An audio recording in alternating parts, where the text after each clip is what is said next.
Again, as a Little League coach, you have to become really professional bat hitters. And by that I mean when you're throwing batting practice to the young player, many of them have that one-dimensional swing, that the only way in which they're going to hit the ball in batting practice is if you throw it right here, right? And there you are getting frustrated trying to throw the ball in the strike zone so little Johnny or little Sally can put it in play. The first thing that we're going to suggest, especially if you're at a distance, whether it's the Little League distance or even softball, you can get a little closer, right?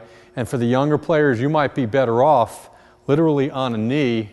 We would recommend an L screen. I mean, by the time they're 8 or 9, the last thing that you want to have is a ball coming back on a one bouncer and you're kind of ducking and trying to defend yourself.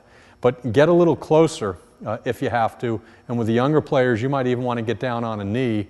Or if you do have the L screen, see if you can just kind of bend down just a little bit so that they're not seeing this 6-foot frame height throwing the ball in.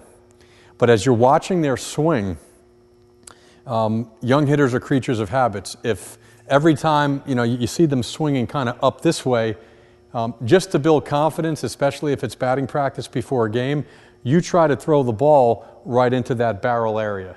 And that's why we kiddingly say youth league coaches have to be professional bat hitters. That young player many times will over and over again be swinging in the same area.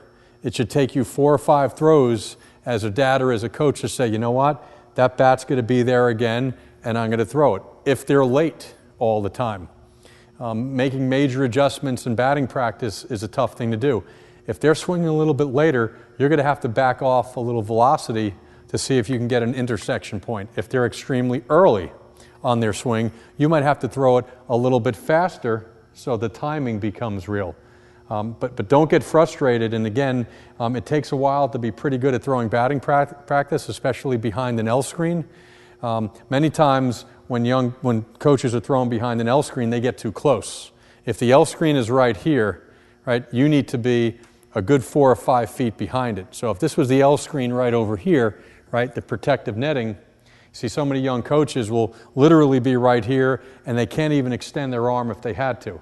Take an extra giant step back, put yourself to the side, and instead of trying to be Sandy Koufax and relive the days of you being a youth level pitcher, just spread your legs out just a little bit, have the bucket of balls nearby, and again, I know we've said this before, but nothing ruins a practice more than having 5 baseballs or 10 baseballs for batting practice or even infield play.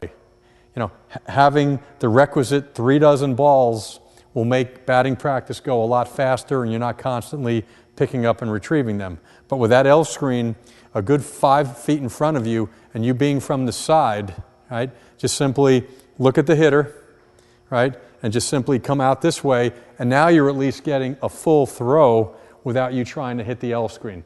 And it takes practice sometimes. Go out on a field by yourself with the L screen, or if you don't have an L screen, get to wherever the pitcher's mound is, commit and say, I'm going to throw maybe 6 or 7 feet a little bit closer. I'm going to go to the side, or maybe straight up might help, but I'm going to minimize all the different moves. Just take simply step and throw. The same thing that you're teaching the young players about stepping and turning, and make sure that you're getting that elbow up and waving goodbye and finishing across the opposite knee. You should be doing the same thing as the batting practice coach.